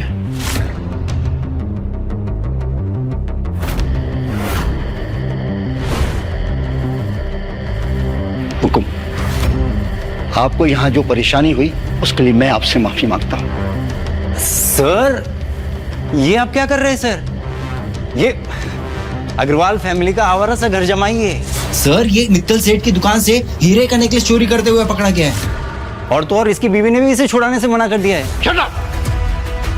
चोर बेटा, अब तुम्हारा सस्पेंशन नहीं, सीधा टर्मिनेशन होगा। अरे जानते भी हो तुम ये किसको लेकर आए हो यहाँ पर? अरे अगर ये चाहे तो उस जैसे 10 ज्वेलरी शॉप खरीद कर मुझे वहां गार्ड बनाकर बिठा दें। फिर कमिश्नर ने अपने मोबाइल पर उस इंस्पेक्टर को कोई मैसेज दिखाया। वो देखते ही इंस्पेक्टर का चेहरा सफेद पड़ गया। सर मुझसे भूल हो गई, अब मुझे प्लीज माफ कर दीजिए। सर रुको, मुझे क्षमा करें। आइए मैं आपको अपनी गाड़ी से घर छोड़ देता हूँ। ठीक है, मैं सब भूल जाऊंगा, लेकिन एक शर्त पे। हुकुम। आपको भी मेरा ये राज भूलना होगा। मेरे इस राज के बारे में कानो कान किसी को खबर नहीं होनी चाहिए, खासकर मेरी बीवी को। गौतम के इतना कहते ही पूरे पुलिस स्टेशन में हंगामा मच चुका था। लेकिन एक सवाल, क्या सच में गौतम कोई चोर था या इसके पीछे कोई गहरा राज छुपा था? और क्यों कमिश्नर ने उसे हुक्म कह के बुलाया?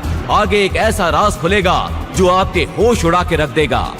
गौतम जैसे ही थाने से बाहर निकला, एक लग्जरी कार आकर वहां रुकी। उसमें से एक बुजुर्ग शख्स उतरे और उन्होंने गौतम के हाथ में एक छोटा सा बॉक्स दिया।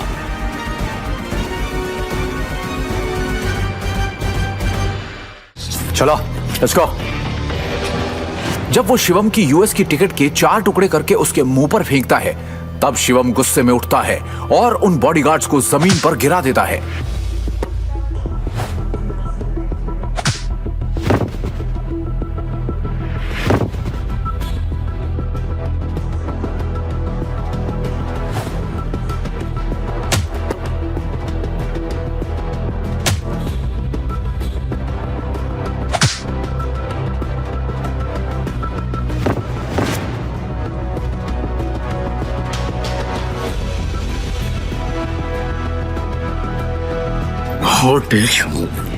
तू होता कौन है मेरी टिकट फाड़ने वाला?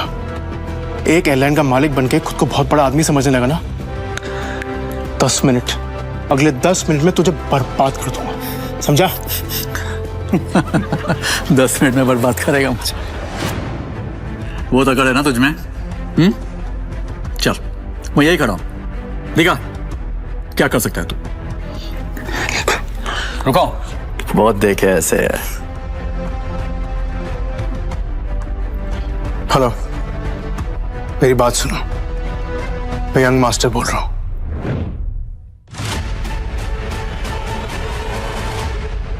प्रिय यात्रियों, यह सूचित किया जाता है कि प्राइम एयरलाइन की सेवाएं अस्थायी रूप से रोक दी गई हैं। इसके कारण होने वाली असुविधा के लिए हमें खेद है। सभी यात्रीगण से अनुरोध है कि अद्यतन जानकारी के लिए हमारी आधिकारिक वेबसाइट या हेल्पलाइन से संपर्क करें। बिना मेरे परमिशन और नोटिस के क्या अनाउंसमेंट्स कैसी हुई? सर हमें ऊपर से इमीडिएटली ऑर्डर आया है। ऑर्डर? आपका लाइसेंस कैंसिल कर दिया गया। इसके कारण होने वाली असुविधा प्राइम एयरलाइन सब बैन हो चुकी है। आपको जो भी बात करनी है सब मिनिस्ट्री में कीजिए। अनुरोध है कि अद्यतन जानकारी के लिए हमारी आधिकारिक वेबसाइट या हेल्पलाइन से संपर्क करें। कहा था ना, 10 मिनट में तुझे बर्बाद कर दूंगा। मेरी एयरलाइन को बैन कर दूंगा, तो सड़क पर पहुंचा दूंगा। तू तो एक मामूली आदमी है यार।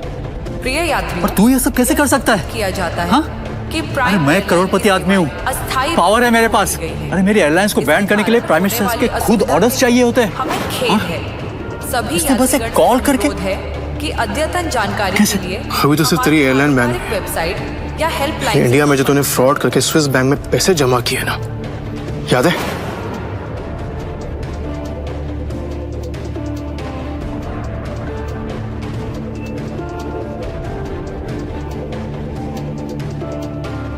उसके लिए तुझे जेल भी भिजवा सकता हूँ, लेकिन अभी इमरजेंसी है, इसलिए इतने में ही छोड़ लो।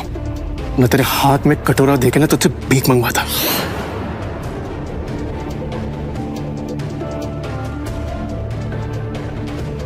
सर आपका यूएस पहुंचना बहुत जरूरी है। मैंने आपके लिए प्राइवेट जेट अरेंज कर दिया है, हमें अभी निकलना होगा। Yes sir. Private jet? मतलब ये कोई मामूली आदमी नहीं है। अरे ये बहुत रईस और पावरफुल आदमी है। सुनो, तुम्हारा नाम क्या है?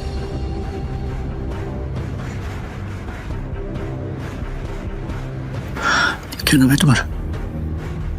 हाँ? सॉरी, माफ कर दीजिए सर। सॉरी सर, ऑनेस्टली अगर मुझे पहले पता होता ना सर, तो मैं खुद आपके लिए एक जेट अरेंज करता। Please forgive me sir. आइंदा से ऐसी गलती नहीं होगी सर। अब एयरलाइन ही नहीं है तो गलती कैसे हो? अच्छा,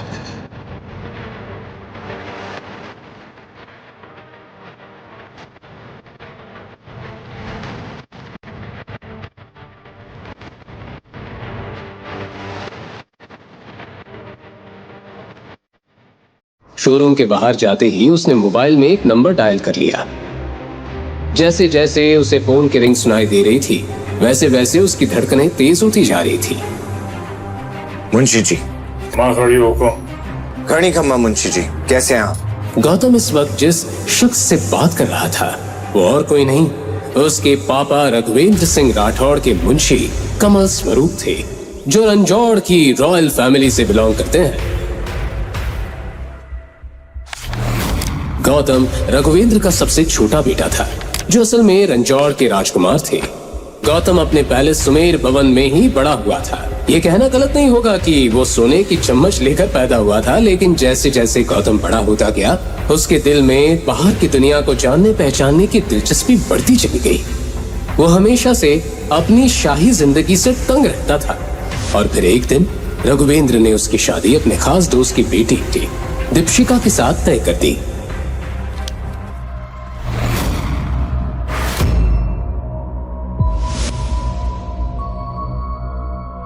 हालांकि दीपशिका गौतम की बचपन की दोस्त थी। वो उससे प्यार नहीं करता था, पर उसकी फैमिली कुछ सुनना नहीं चाहती थी। इसलिए जिस दिन शादी तय हुई, गौतम सजे हुए मंडप को सूना छोड़कर भाग निकला।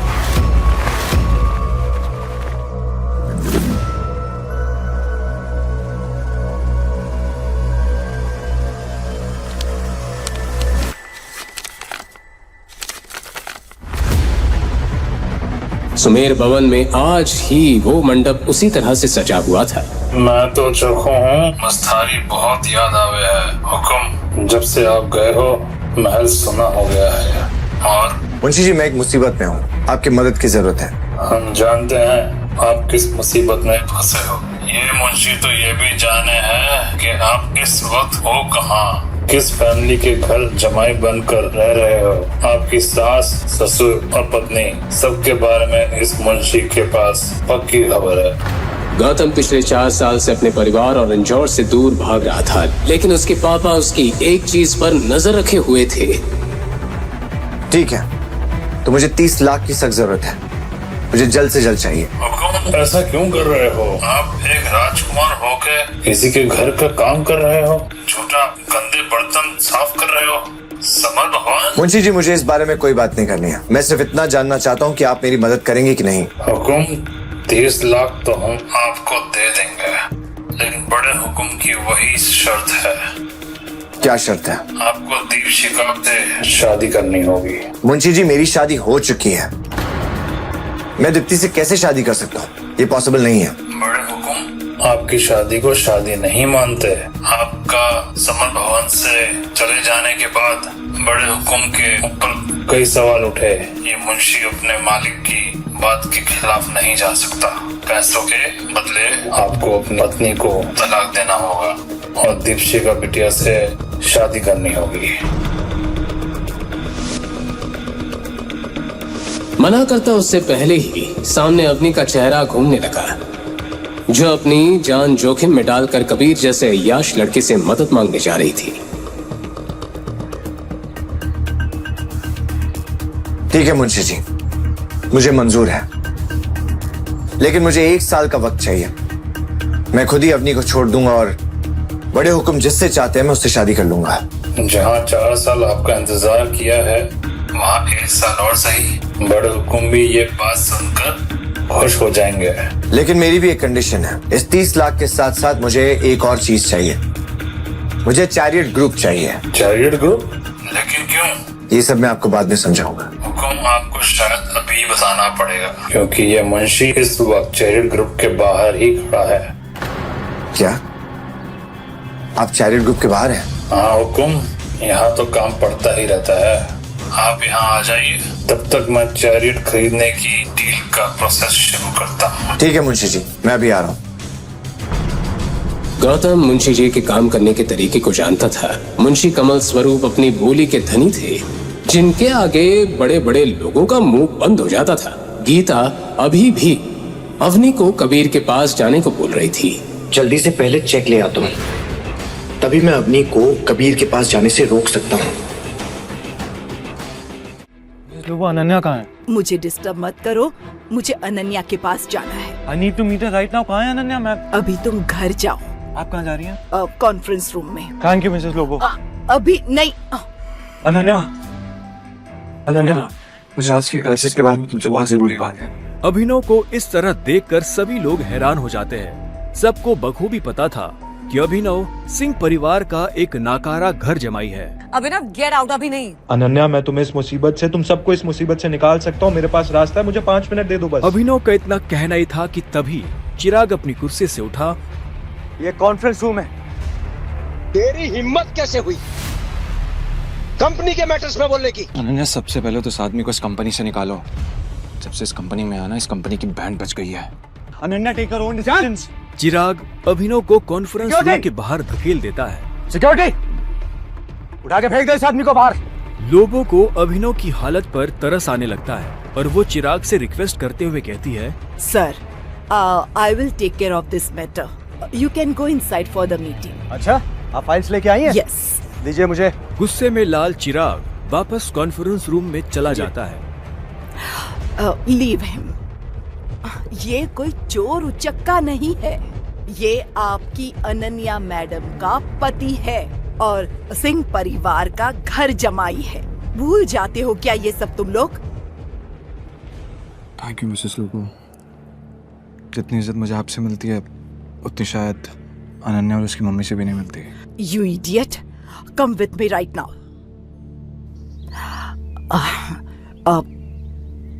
तुम नीचे बड़बड़ा रहे थे कि तुम कंपनी को क्राइसिस से बाहर निकाल सकते हो। कैसे?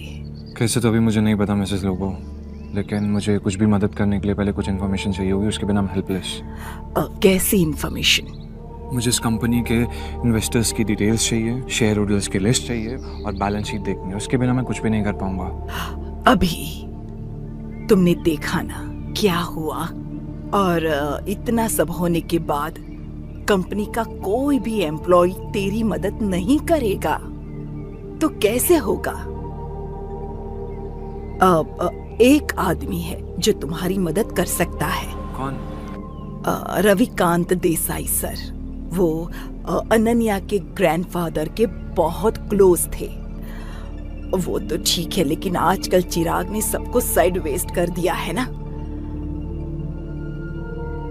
लेकिन एक बात बताती हूँ, Ravikant Desai is a chain smoker. हर घंटे आएंगे सिगरेट पीने के लिए।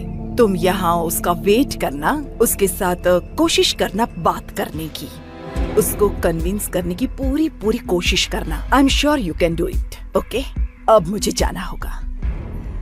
All the best.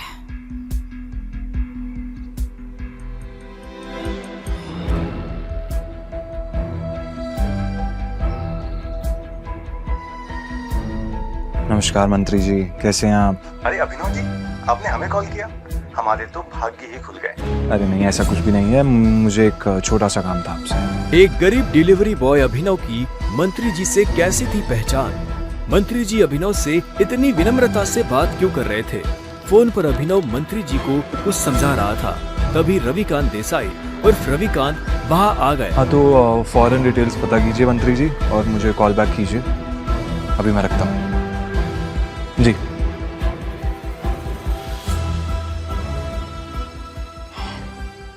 Ravikant ji, Singh industries का मर्जर एके प्राइवेट लिमिटेड के साथ कैसा रहेगा? एके प्राइवेट लिमिटेड, वो तो हमारे बहुत ही पुराने एसोसिएट्स थे। लेकिन अभिनव, तुम उनके बारे में कैसे जानते हो? इसके बाद अभिनव ने रविकांत को कुछ ऐसा बताया कि उसे सुनने के बाद उसके होश उड़ गए। उन्होंने अपनी सिगरेट वापस रखी और अभिनव को अपने साथ कॉन्फ्रेंस रूम में ले गए। अबे ओ गरीब, तू गया नहीं अभी यहाँ से? Behave yourself. अनन्या, हमें अभिनव को एक मौका देना चाहिए। He has an excellent plan. वो भी सड़क छाप के पास। बरखुरदार, जितनी तुम्हारी उम्र नहीं है उससे ज्यादा मुझे इस कंपनी को चलाने का एक्सपीरियंस है। हमें अभिनव को सुनना चाहिए। He has a point. ऐसे कैसे बोल सकते हैं आप? कहना क्या चाह रहे हैं आप? इन सब नोक-झोंक के बीच अनन्या एक गहरी सोच में थी। उसे अपने दादाजी की कही एक बात याद आ रही थी। अनन्या बेटे, अभिनव तुम्हारे लिए एक बहुत ही अच्छा जीवन साथी है और हमेशा याद रखना, जब भी तुम पर या सिंग इंडस्ट्री पर कोई भी मुसीबत आएगी ना, तो अभिनव ही तुम्हें उससे बाहर निकालेगी। सामने चल रही बहस को देख अनन्या जोर से चिल्लाती है। चिराग, ये मत भूलो ये कंपनी मेरी है और हर डिसीजन का वीटो पावर मेरे पास है। Sit down.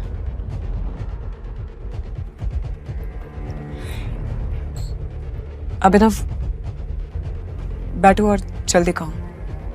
अनन्या को चिराग पर चिल्लाता देख अभिनव को बहुत खुशी हुई। रविकांत ने अभिनव को अपने बगल वाली कुर्सी पर बिठाया।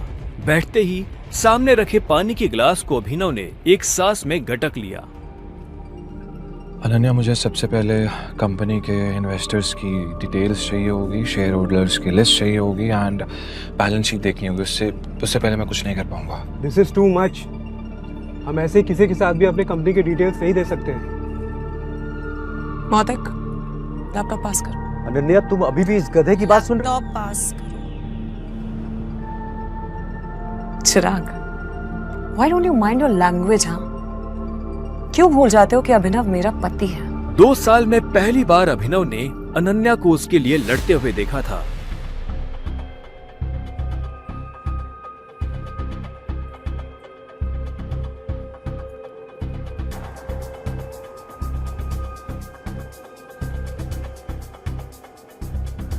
अनन्या, मुझे स्टेटमेंट्स में बहुत सी इरेगुलरिटीज दिख रही हैं। हमारे इन्वेस्टर्स के छोड़ जाने का एक पैटर्न भी दिखाई दे रहा है। बैलेंस शीट की काफी ऐसी ट्रांजैक्शन है जिसमें मुझे डाउट है। ये क्या बकवास कर रहे हो? ये सब तो हवाई बातें हैं। ये बताओ कि कंपनी को दिवालिया होने से कैसे बचाओगे तुम? गिरते हुए शेयर्स को कैसे कंट्रोल करोगे तुम? अभिनव, अनन्या, में कंपनी के शेयर्स बायबैक करने होंगे। Brilliant idea. तुम्हें क्या लगा अभिनव? ये सब हम लोग ने डिस्कस नहीं किया होगा। अभिनव, हमारे पास फंड्स कहाँ हैं? Yeah, right, okay. Let me make a call. इतना कहते ही अभिनव ने अपने फोन से एक नंबर मिलाया और उसके बाद जो उसने फोन पर कहा उसे सुनकर अनन्या के साथ सबके होश उड़ गए। चिराग और मोती की आंखें फटी की फटी रह गई। या मिस्टर अकरम, मेरी बात ध्यान से सुनिएगा। एके प्राइवेट लिमिटेड के अकाउंट से सिंह इंडस्ट्रीज के अकाउंट में अभी के अभी 500 करोड़ रुपए ट्रांसफर कीजिए। दूसरी बात, एके प्राइवेट लिमिटेड और सिंह इंडस्ट्रीज का मर्जर जो है वो उसको पब्लिकली अनाउंस कीजिए अभी। और हाँ, आहूजा कॉर्पोरेशंस के जितने भी शेयर्स हैं सब खरीद लीजिए जल्दी। रविकांत अभिनव की बातें सुनकर मुस्कुरा रहे थे, लेकिन अनन्या अभिनव की इतनी बड़ी बड़ी बातें सुनकर हैरान थी। उसे यकीन ही नहीं हो रहा था कि उसका घर जमाई पति इतनी बड़ी कंपनी के मालिक से बात कर उसकी सिंह इंडस्ट्रीज का मर्जर करवा रहा था। अभिनव, कौन हो तुम? मुस्कुराते हुए अभिनव ने अनन्या की तरफ देखा, लेकिन उसने कोई जवाब नहीं दिया। पाई पाई के लिए तरसने वाले अभिनव ने कैसे दिवाला हो रही सिंह इंडस्ट्रीज को दिलाए 500 करोड़ रुपए। एक गरीब घर जमाई ने आखिर कैसे करा दी एके प्राइवेट लिमिटेड जैसे बड़ी कंपनी से सिंह इंडस्ट्रीज का मर्जर। क्या सिंह इंडस्ट्रीज की बर्बादी और सरकारी टेंडर ना मिलने के पीछे चिराग और मोती की है कोई साजिश? मंत्री जी से अभिनव ने क्या पता करने को कहा था? वेद के दिमाग में सवालों के घोड़े दौड़ रहे थे। ये तो उसी फोटो का दूसरा हिस्सा है जो दादी के पास से चोरी हो गया था। फोटो उस आदमी तक पहुंची कैसे और उसका असल चेहरा क्या है? तभी जब उसने एनवेलप में फिर से हाथ डाला, अंदर से एक चिट्ठी निकली। सच जानना चाहते हो तो यहाँ पहुंच जाओ। मुझे लगता है सच का दरवाजा यहीं से खुलेगा। वेद दिए गए पते पर पहुंचा, एक पुरानी जर्जर बिल्डिंग। अंदर घुसते ही उसकी नजर खंडर के छोर पर खड़े एक लंबे हट्टे कट्टे आदमी पर पड़ी। गंजा सर, खतरनाक टैटूज, लंबी दाढ़ी, मूंछें। ये कोई आम आदमी नहीं था। मुझे यकीन था कि तुम जरूर आओगे। ये क्या खेल खेल रहे हो तुम? अब मुझे यहाँ बुलाने का मकसद? फोटो डिकोड हो गया। वो शख्स वेद की तरफ पलटा। वेद जवाब का इंतजार करता रहा, पर वो आदमी हाथ बांधकर चुपचाप खड़ा रहा। ये देखकर वेद का गुस्सा और भड़क उठा।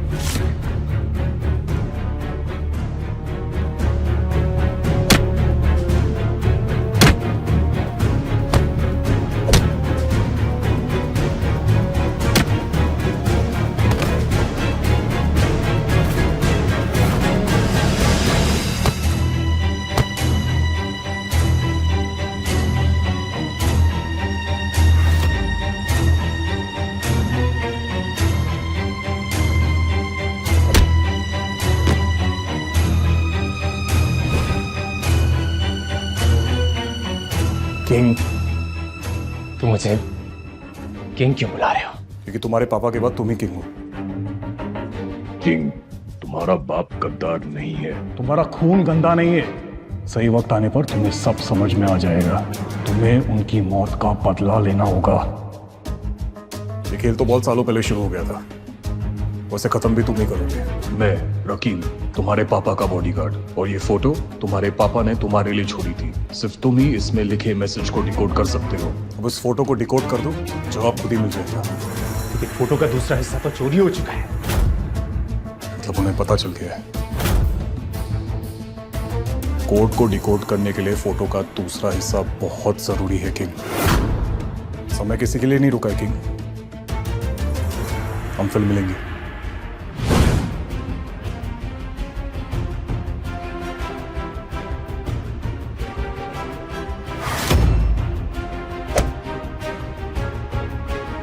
ये रकीम क्या वाकई लॉयल था या कोई दुश्मन? डैड आखिर कौन थे? क्या दादी भी रकीम को जानती हैं? अगर ये चाल भी है तो एक बात तो तय है, ये कोड सिर्फ मेरे लिए नहीं, उस मिस्ट्री मैन के लिए भी बहुत ज्यादा इंपॉर्टेंट है।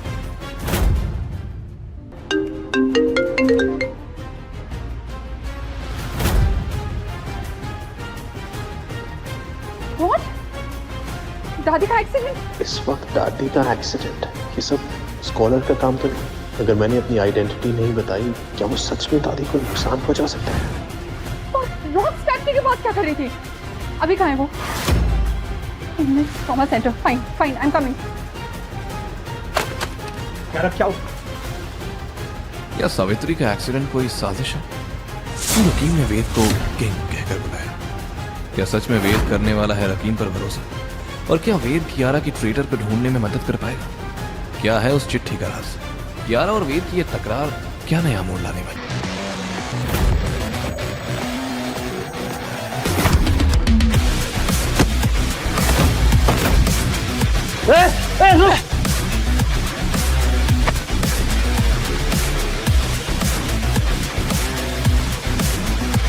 दादी की तबीयत क्रिटिकल है और आपको अभी भी डील की पड़ी है।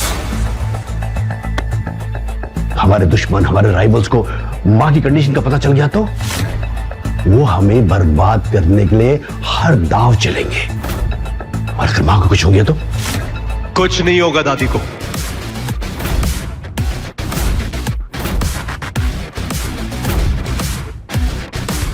अगर दादी की हालत के बारे में कोई किसी को कुछ नहीं बताएगा तो दुश्मनों को कुछ नहीं पता चलेगा। तुम हमारे परिवार के बारे में जानते क्या हो? वेद सही कह रहा है, हमें किसी को कुछ नहीं बताना है। ये बात बाहर नहीं आनी चाहिए एट एनी कॉस्ट। ये सुनकर यशवंत चुप हो गया और गुस्से में वहां से बाहर निकल गया। तो हेल आर यू डूइंग? क्यारा, मुझे दादी से मिलना है। क्यारा, मेरी बात सुनो। दादी की जान को खतरा है, कोई है जो तुम मारना चाहते हो उन्हें? उनका ऑपरेशन चल रहा है, तुम डॉक्टर्स को डिस्टर्ब करना चाहते हो? Just stay away. देखो, दादी की जान को बहुत खतरा है इस वक्त। अगर मैं अंदर नहीं गया ना तो उनकी जान खतरा हो सकता है। अगर मैं अंदर जाऊंगा ना तो हो सकता है कि दादी की जान बच जाए। Believe me please. डॉक्टर हो तुम?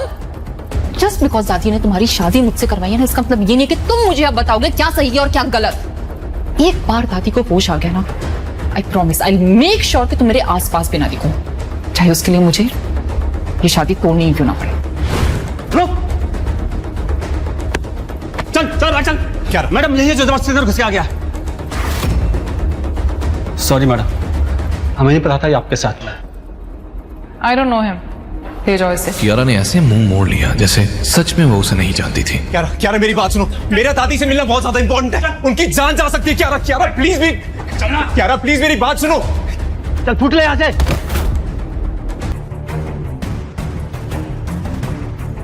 व्हाट? दादी की एक्सीडेंट की खबर लीक कैसे हुई और ये सिचुएशन आउट ऑफ कंट्रोल कैसे गई? सभी मीडिया वालों ने मेंशन को घेर लिया है, ऑफिस में भी सब अग्रेसिव है, आपको तुरंत यहाँ आना होगा। मीडिया घर और ऑफिस के बाहर है already. I can't believe this. I am coming.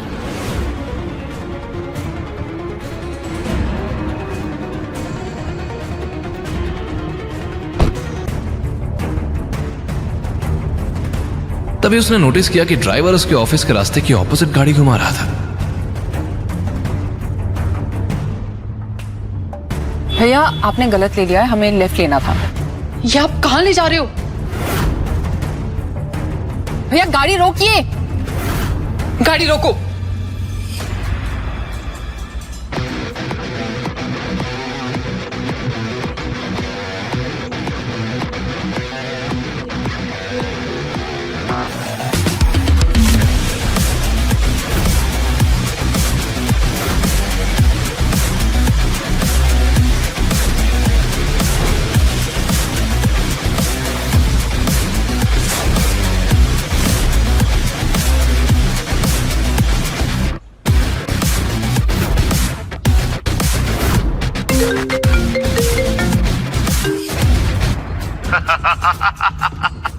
बस कुछ मिनट और, फिर पूरी दुनिया को पता चल जाएगा कि गद्दार का बेटा अभी भी जिंदा है।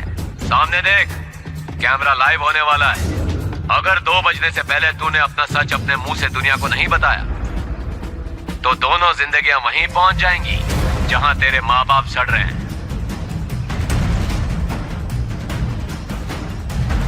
वेद को समझ नहीं आ रहा था कि अब वो क्या करे, सावित्री को बचाए या कियारा को, या फिर अपनी आइडेंटिटी का सच सबके सामने रिवील कर दे।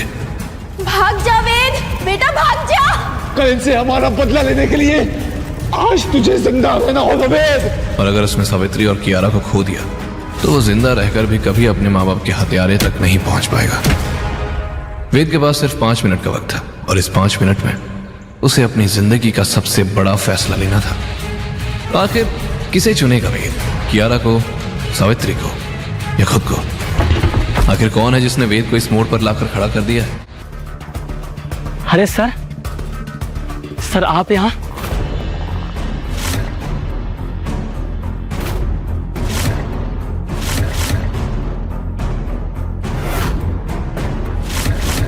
सर आप यहाँ हमारे गरीब खाने में? सर हम धन्य हो गए सर हमारा सौभाग्य सर कि आप सर यहाँ पर आए। सर अब आप आ ही गए हैं तो मैं आपको अपने होटल का सबसे लग्जरियस रूम बुक कर देता हूँ। ये क्या बकवास है?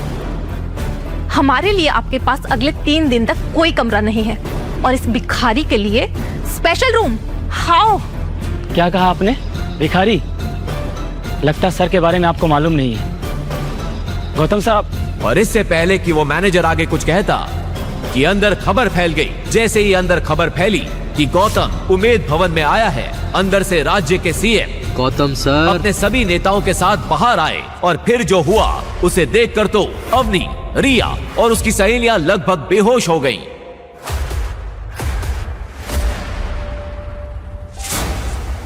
गौतम सर कैसे हैं सर आप? सर तो आखिरकार आपसे मुलाकात हो गई।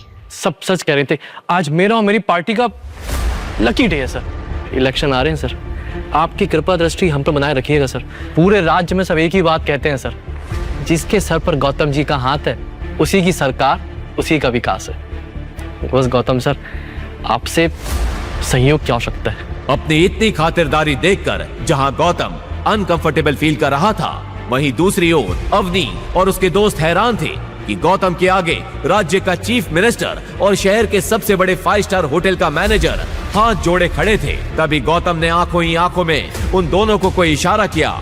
इशारा पाते ही सीएम की टोली अपने रास्ते निकल गई। उनके जाते ही गौतम सबसे हिचकिचाते हुए बोला, क्या चल रहा है इस होटल में? पता नहीं लोग मुझे कौन सा गौतम समझ रहे हैं। तभी तो मैं ये सोचूं कि गौतम जैसे भिखमंगे के साथ सीएम सर हाथ क्यों मिला रहे थे? जमाई जी, जमाई जी, जमाई जी। और तभी वहां भागती हुई अवनी की दादी गायत्री आ पहुंची। उनके हाथ में अब तक गौतम का दिया हुआ गिफ्ट था। जमाई जी, हमें माफ कर दीजिए, हमसे बहुत बड़ी भूल हो गई। हमारे घर में हीरा था और हमने उसकी कदर नहीं की। जब तुम्हारा तोहफा देखा तब मुझे समझ में आया कि हम कितने बड़े बेवकूफ थे। तुम्हारा तोहफा तो करोड़ों रुपयों के हीरे जवाहरात से भी ऊपर है। हमसे बहुत बड़ी भूल हो गई, हमें माफ कर दो। जवाई जी, हमें माफ कर दो।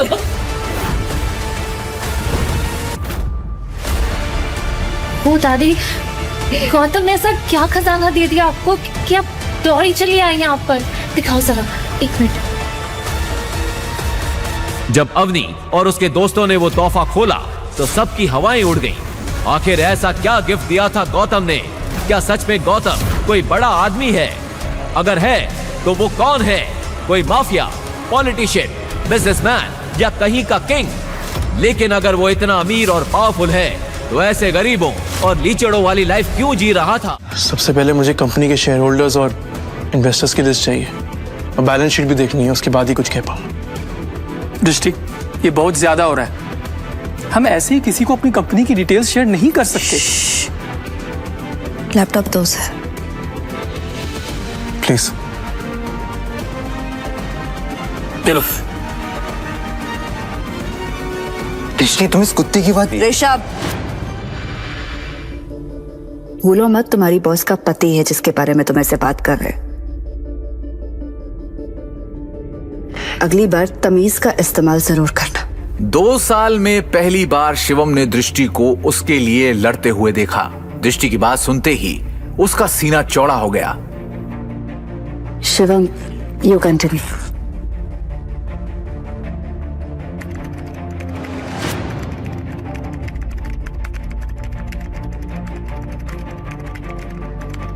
बैलेंस शीट की कुछ ट्रांजैक्शन पे मुझे शक है। इन्वेस्टर्स जिस तरह कंपनी छोड़ के जा रहे हैं उसका भी एक पैटर्न है। कुछ तो गड़बड़ है यहाँ पे। अरे क्या बकवास कर रहा है? कुछ भी बोल रहा है आदमी। हवा में बात करना बंद करो और ये बताओ कि गिरते शेयर को कैसे रोके। हमें हमारे कंपनी से सारे शेयर बायबैक करने होंगे, सिंपल। अरे वाह, एकदम शानदार और नया आइडिया तुम्हारा। तुम्हें क्या लगता है? अरे इसे क्या लगता है कि हम लोग ने इस बारे में सोचा नहीं होगा? शांत हो जाओ। शिवम, फंड्स कहाँ हैं हमारे पास? 1 मिनट दो मुझे, बस 1 मिनट। इतना कहकर शिवम ने अपने फोन से एक नंबर मिलाया और उसके बाद जो उसने फोन पर कहा उसे सुनकर सबके होश उड़ गए। ऋषभ और मोहित की आंखें फटी की फटी रह गई। मिस्टर टोकस, मेरी बात ध्यान से सुनिएगा।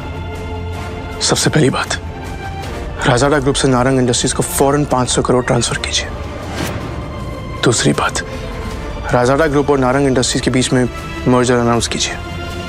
और हाँ, आखिरी बात, कपूर इंडस्ट्रीज के सारे शेयर खरीद लीजिए जल्दी। दृष्टि शिवम की इतनी बड़ी बड़ी बातें सुनकर हैरान थी। उसे यकीन ही नहीं हो रहा था कि उसका घर जमाई पति इतनी बड़ी कंपनी से उसकी नारंग इंडस्ट्री का मर्जर करवा रहा था। दृष्टि ने शिवम से कहा, शिवम, तुम हो कौन? ब्रेकिंग न्यूज, बड़ी खबर आ रही है इस वक्त हमारे पास। रायजादा ग्रुप ने नारंग इंडस्ट्रीज के साथ मर्जर की घोषणा कर दी है। इस खबर ने नारंग इंडस्ट्रीज को फर्श से अर्श तक पहुंचा दिया है। नारंग इंडस्ट्रीज के शेयर प्राइस ने वापस से रफ्तार पकड़ी है। नारंग इंडस्ट्रीज का दुनिया की सबसे बड़ी कंपनी रायजादा ग्रुप से जुड़ना काफी फायदेमंद साबित होगा।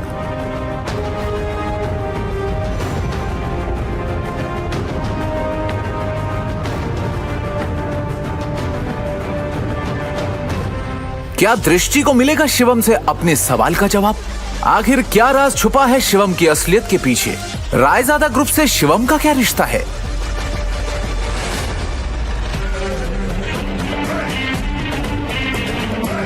पाई पाई के लिए तरसने वाले शिवम ने कैसे दिवालिया होती हुई नारंग इंडस्ट्रीज को दिलवाए 500 करोड़ रुपए?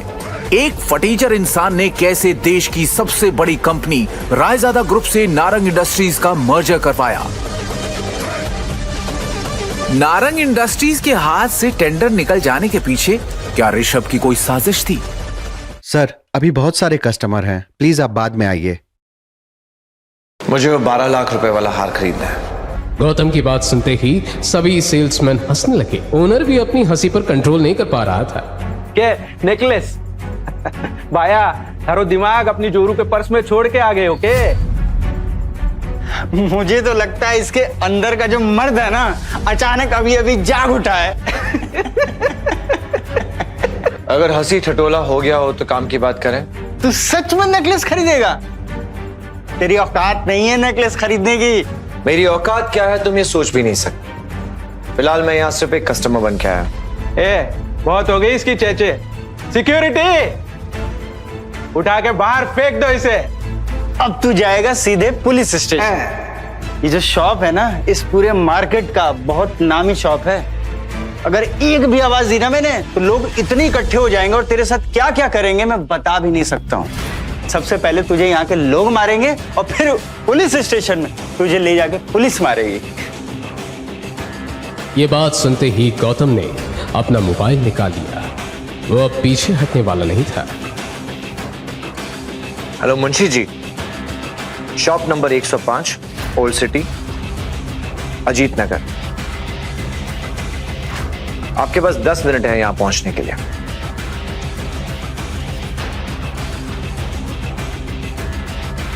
किसको फोन किया था?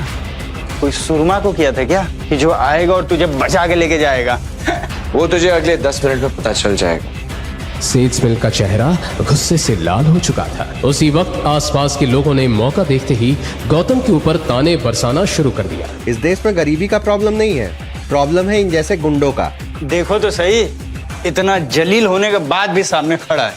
अरे इन लोग की जाति कुछ ऐसी होती है, चोरों चक्कों को क्या फर्क पड़ता है। देखो तो सही कैसे खड़ा है सीना तान के। शॉप के हर कोने में खुसर पुसर शुरू हो चुकी थी। वहीं कुछ लोगों को 10 मिनट बाद होने वाली तमाशे का इंतजार था। लेकिन तभी शॉप के बाहर एक के बाद एक बहुत सारी महंगी कारें आकर खड़ी हो गई। कारों के रुकते ही उनमें से हट्टे कट्टे बॉडीगार्ड्स हाथों में गन्स लिए शॉप के बाहर खड़े हो गए। उसी वक्त एक कार से मुंशी जी बाहर निकलकर शॉप को ध्यान से देखने लगे। मुंशी जी को शॉप में आते ही गौतम सामने खड़ा दिखाई दिया। सभी बॉडीगार्ड्स ने पूरी शॉप को अब चारों तरफ से घेर लिया था। मुंशी जी के आते ही शॉप के अंदर लोगों की कानाफूसी शुरू हो गई। हम अगर नहीं, आप इस छोटी सी दुकान में क्या करें? मुंशी जी, इस इंसान को मेरी औकात देखते हैं। ये कहते ही गौतम सामने खड़ा सेल्समैन की आंखों में आंखें डालकर देखने लगा। इतने सारे बॉडीगार्ड्स देखकर सेल्समैन का गला सूख गया और दिल की धड़कनें तेज हो गई। क्या गौतम अपनी सच्चाई बताएगा? आखिर क्या होने वाला था अब शॉप पर? क्या होंगे इन सारे सवालों के जवाब? ऐसी और भी कहानियां सुनने के लिए डिस्क्रिप्शन में दी गई लिंक से डाउनलोड करें पॉकेट FM ऐप।